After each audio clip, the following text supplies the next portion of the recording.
music is great. Yeah. Hey everyone, thanks for coming to the session. Great topic today of spot ETFs and the institutionalization of Bitcoin, what that means for Bitcoin generally and particularly for the institutional space. My name's Dan O'Prey. I'm the Chief Product Officer at Bakkt, Bitcoin and crypto platform infrastructure company. For those of you who didn't see Fireside earlier today. But more importantly, we have Martin Bednall, the CEO of Jacobi Asset Management, and Cyril Sarag from Millennium Capital, two experts who have live ETFs in markets, who have super interesting backgrounds coming from the TradFi space and bringing crypto and Bitcoin in particular through ETFs to market. So Martin, I'd love to share some more of your background and what brought you here. Thanks. Good afternoon, everybody. Martin Bednall, as Dan said, I'm the Chief Executive Officer of Jacobi Asset Management. My background is in TradFi, in asset management. I've worked for BlackRock, Barclays Global Investors. I worked for a smaller boutique ETF provider.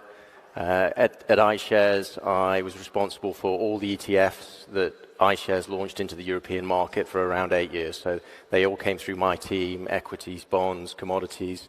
So I've got a long history in the ETF market. Cyril? My name is Cyril Sabag.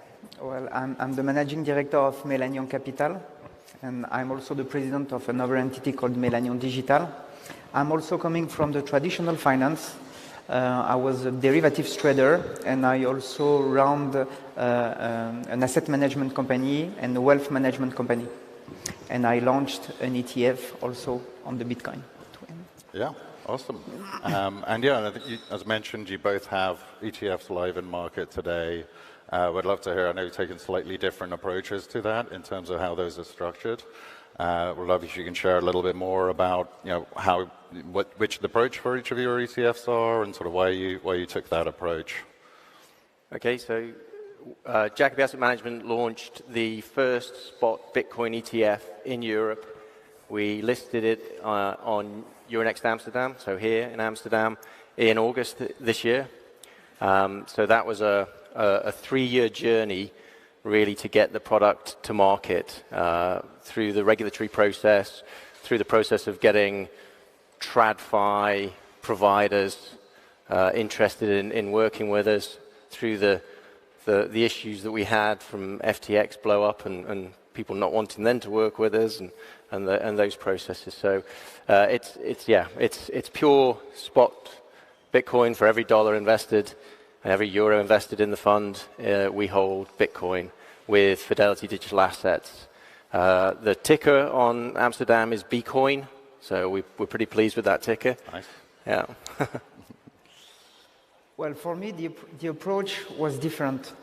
We were looking for a product that would track the highest standard in terms of regulation in Europe. The highest standard is called UCITS.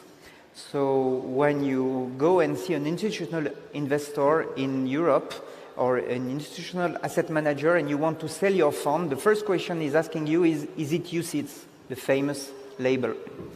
And so we tried to launch such an ETF, but the difficulty with such a regulation, the fund must be diversified and invested only in regulated financial instruments. The problem with the Bitcoin is if you invest only in the Bitcoin, it's not diversified and it's not yet a financial regulated instrument.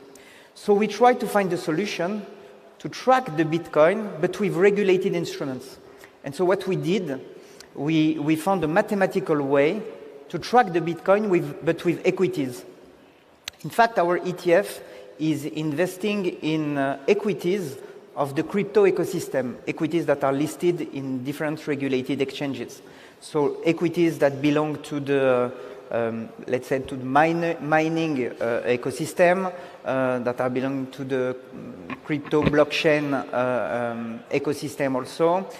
Companies that have cryptos in their balance sheet, for example, MicroStrategy. And we invest in the 30 most correlated equities to the Bitcoin. and we weight them according to the correlation. And thanks to that, we managed to create a product that is UCITS, so that it belongs to the highest standard in terms of regulation, and was a very high correlation to the Bitcoin, and what we call the beta. The beta is close to 1 to the Bitcoin. And so why did we want to do that? It's because such a product is eligible to all regulated wrappers in Europe. So for example, in France, and I will finish with that, in France, you can invest our product in insurance life companies' wrappers, which is not possible with Bitcoin. Very interesting. So yeah, I've got a spot ETF and an equities-based ETF which tracks highly correlated to spot as well. Both of those must have been very interesting to talk through with the regulators and approval process. Challenging, particularly being the first one in Europe. Was there anything? Are there any regulatory challenges you face now that you are live in terms of distribution, or is there anything that countries could have done better in order to support and make available these products? It's a huge challenge with the regulators. It was a big challenge to get it launched. We spoke to many regulators in Europe. Some don't even want to take your call. Just don't want to talk about it. And others then are more sort of progressive in their thinking, realizing that digital assets, Bitcoin is not going to go away. It's suffered enough sort of crises, and it's still here. And it's here to stay. So let's work. And then we found the Guernsey regulator to be the best there, to really work with us, and because the point is that if people are going to access the Bitcoin and other crypto assets, they should do it in the most safe and secure manner. And that's what we're providing through a regulated product with the Bitcoin held in storage, with Fidelity Digital Assets, with a regulated manager overseeing the operations. There's much more investor protection in that than there is somebody just going on an app on their phone and going through an exchange, and we've seen what issues that's caused. And then trying to take it around Europe. So Cyril's mentioned that the UCITS standard. Our fund isn't a UCITS fund because it just holds one single asset. But it's if you want Bitcoin exposure, then you want to buy Bitcoin, right?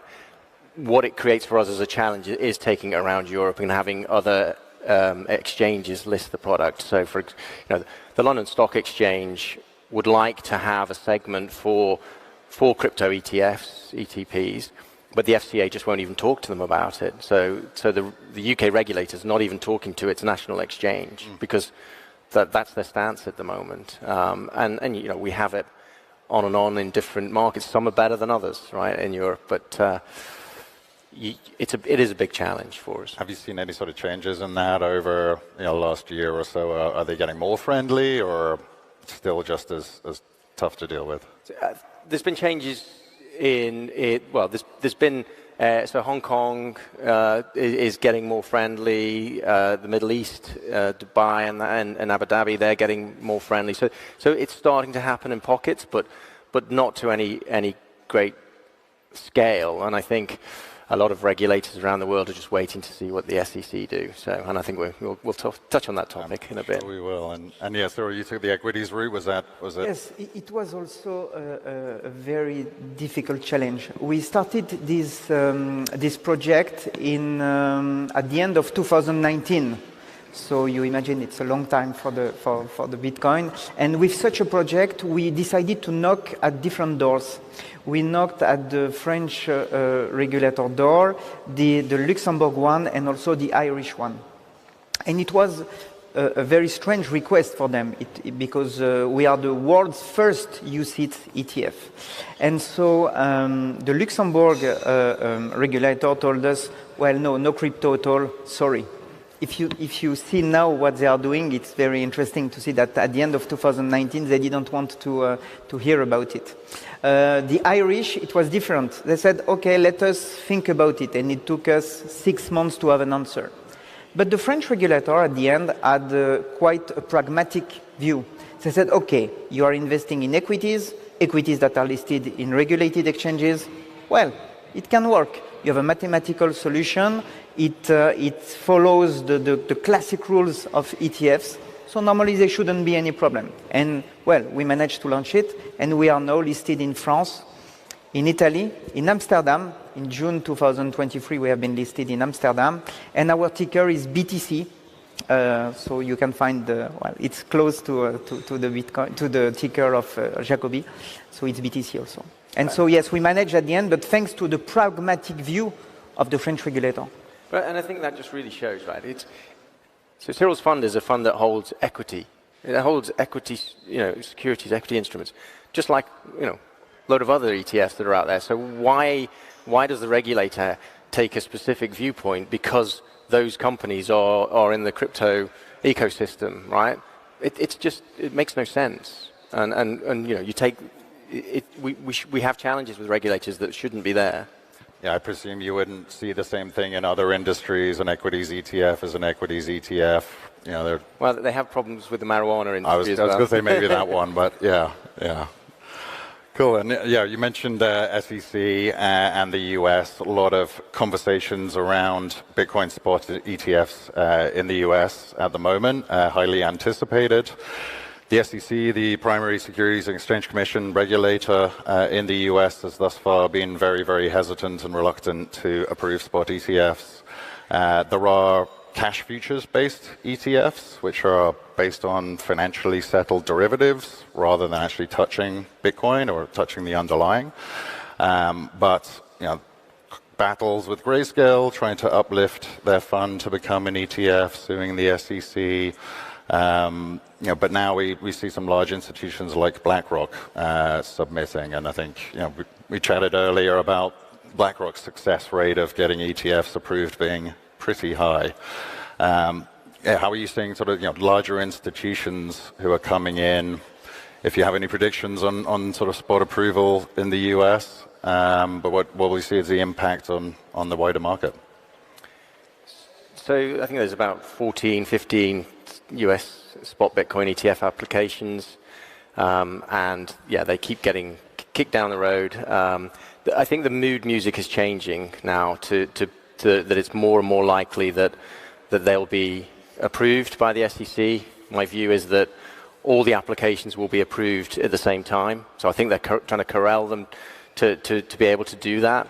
In the ETF market, first mover advantage is huge. So if they just approved one and not the others, then that would gain a decent chunk of AUM, and when the others came, they just would be behind the curve, and so the SEC don't want to do that, and they've shown that in a couple of weeks ago they approved some ETH future ETFs, and they approved them all together, and they all listed and launched on the same day. So I think the mood music is changing, and there's a couple of things in that. The Grayscale loss was big. It was a big loss for the SEC, and just the fact that BlackRock have put in an application. So BlackRock is obviously the whale in the asset management industry.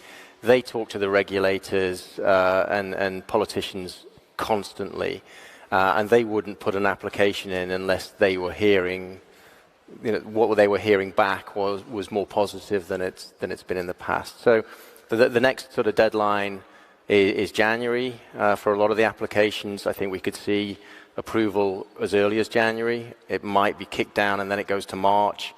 So sometime between those is when I think that's when it's likely to happen now. Well, the story of the spot Bitcoin ETF is something that is really interesting and will change everything for me.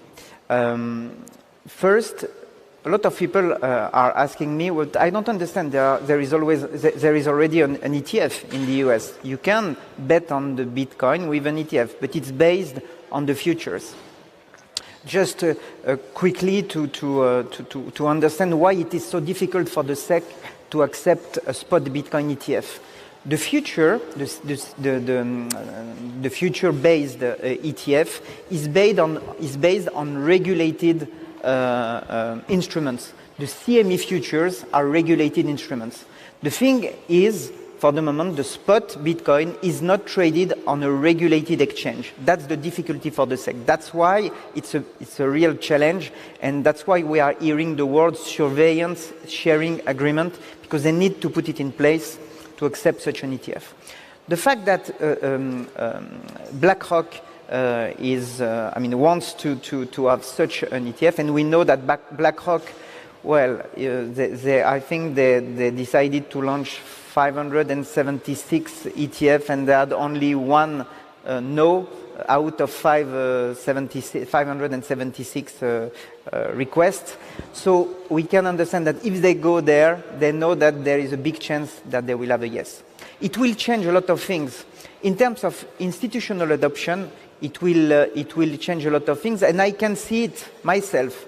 We have a product that is UCITS compliant, which is the highest standard. And so it is eligible in all the wrappers in Europe. When I knock at the door at an institutional investor in France, for example, they're telling me, no, you understand, it is around the crypto. There is a psychological barrier that is very difficult to struggle and to fight. So, and they told me when we knew in June that BlackRock wanted to launch such an ETF, they said, now that there is BlackRock, yes, we may have a look. So it's very interesting in terms of institutional adoption. And also for the Bitcoin itself and for the move for the Bitcoin, you can imagine that BlackRock has such a power in terms of fund distribution. If there is a yes, we will have a huge amount of investment in this area. So yes, it's very important, and we need to be, it's going to be really interesting, and the first half of 2024 is going to be really interesting for the institutional adoption and for the Bitcoin itself, because in terms of flows, of inflows on the Bitcoin, it's going to be huge. Yeah, just building on the knock-on implications, I think, if they do approve all of them at the same time, BlackRock will put an enormous amount of effort behind that distribution, because they'll want to make sure that their fund gets the AUM early, gets the momentum behind it, so it becomes the de facto spot Bitcoin ETF in the US. And that power of distribution and that effort will just help that momentum, and there's a sort of a wave effect from that. And the other aspect is, as you touched upon, is I think regulators and institutional investors, they are waiting for that decision before they get into it. So we have conversations with institutions, and I get reactions along the lines of, it needs to be more mainstream before we'll invest. And you say, well, what do you mean by more mainstream? And they're like, well, I don't know. I was like, well, if there was a US approved, spot Bitcoin approved, is that a thing? Yeah, that would be one of the indicators, and it's that sort of mentality. So, the institutional money needs to come into the space. I think that's going to help with the next leg up in terms of the price, and the big aspect in there is the US market and the US spot Bitcoin. So when they come, I think it's just going to be hugely positive for the market.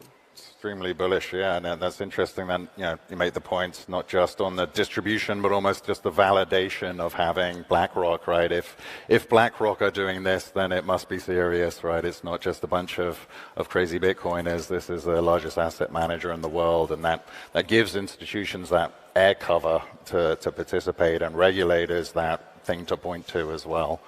Yeah. And unfortunately, we talk about BlackRock a lot in this, and yeah, they sort of take away everyone's there, but they are the powers. But let's not forget there's Fidelity are there, Invesco are there, Franklin Templeton, and they're big asset managers themselves. So there's a lot of AUM in these organizations that, even if they just put a little bit and allocate a little bit across their funds and then push it with their investors, that's a huge amount of power behind it that hopefully should come soon.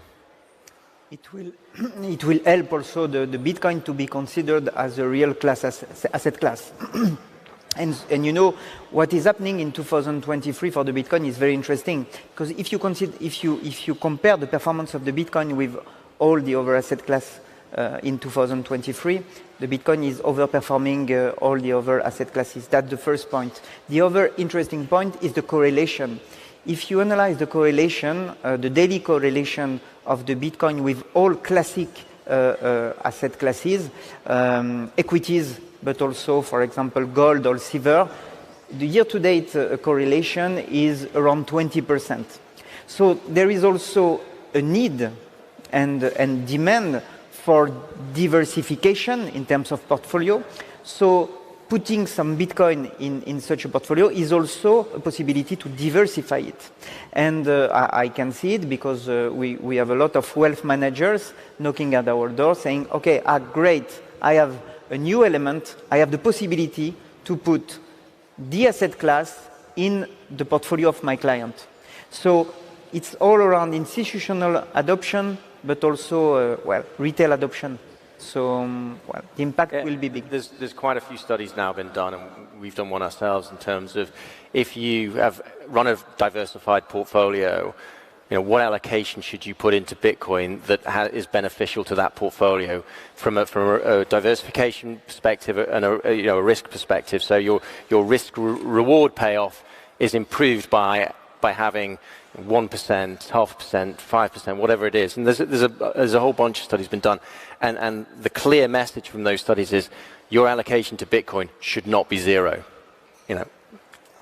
I think we'll agree on that. Up to 5% is, it's additive, and the sweet spot seems to be about 1%. And this is for institutional investors we're talking about. But it absolutely should not be zero, and that's where they are at the moment. And these are huge numbers, as you said earlier, right? So 1% is a lot of inflow. Yeah, and they could they can access it today, right? They could do it themselves, invest directly themselves, or there are funds that people could use today, an instrument you could use today. I mean, we've got live funds, but we've done ETFs because ETFs are the instrument that not just retail but institutions use to get access. We make it easy for them. We make it easy for these institutions because for a big institution to invest in Bitcoin, it's a whole new custody network. It's a whole new trading partners. It's new trading software. There's a massive amount of due diligence that they need to do to get into the space. But we present them with products that take a lot of those hurdles away from them and make it nice and easy. And again,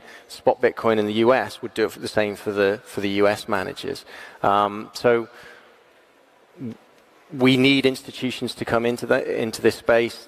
There's people I think probably don't want Bitcoin to become mainstream necessarily, but I think it just helps everybody if we get more and more participants active in Bitcoin. Yeah, I was going to ask, for those in the audience who aren't in the institutional area or perhaps are retail Bitcoin investors who want to buy on exchange and withdraw to self-custody, as many do, what would be the impact to the wider space, to those, everyday normal people of your products being widely adopted within the institutional world or the US spot ETF as well? You can hold an ETF in a standard brokerage account, and the same that you buy any equity in or other ETFs if you invest in those. So whoever your platform, your broker is, you can buy an ETF in that account. You don't need a whole different ecosystem to manage that. And the assets are held one for one in cold storage. It's they're regulated. So if you are going to trust anybody, and I know there's people that won't want to trust anybody, but if you are, then it's the best the best product to get that access. It's a lot of responsibility to do self-storage, right? Self-custody. Yep. It really is. You might not want to trust anyone, but it's a lot of responsibility to put on yourself. Well, yes, I would say that an ETF is a first step, and in particular for the Bitcoin. There is no technological barrier to come into this world when you invest in an ETF. As Martin said, you can invest it in any platform. So it is a first step for anybody to understand what is behind. And moreover, for us, there is also the possibility to understand this ecosystem because we are invested in the equities. And then it can, well, for what we are also telling our investors is they can invest in our ETF, but they can also invest in the Bitcoin. It's different. You're playing the ecosystem. It's like investing in the Amazon, Google, in the start of internet in 2000 or 2001. And you can also invest in the technology itself, in the Bitcoin.